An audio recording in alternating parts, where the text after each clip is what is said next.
All right, so whenever you start a new project in Lumion, you always want to start with kind of the basic default materials. I always call them out as glass, grass, and water. Those are like the three that really make a huge impact in Lumion.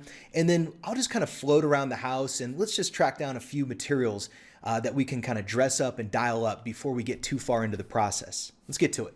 All right, so floating around our model, we can kind of scoot in and zoom in. And at this point, I usually just maximize my Lumion window.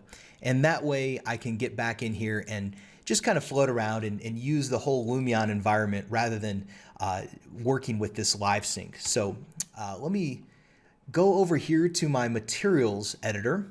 And you can see that like as I float around, we have glass, grass, but no water. So these are the two materials, both these grass and the glass are super important. Now, the easiest one here, let's just click on this glass and then we can go and click on pure glass like that.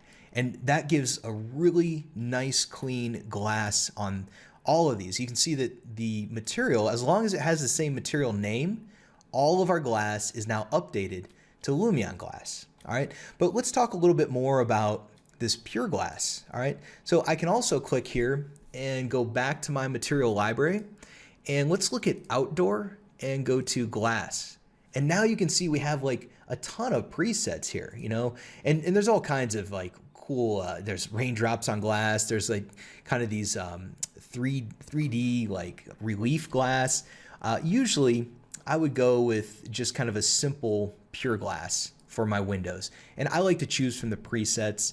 And sometimes if you do a little bit of a blue tint, it makes it look kind of cool. I wouldn't go with that amber tint, but we'll go with this one here. That looks perfect. All right, so we've got our glass taken care of. Let's take a look at our grass. If you like this video, click the BD button to subscribe to our channel. Every week we post new videos covering SketchUp, Layout, Lumion, and our Condoc Tools extension.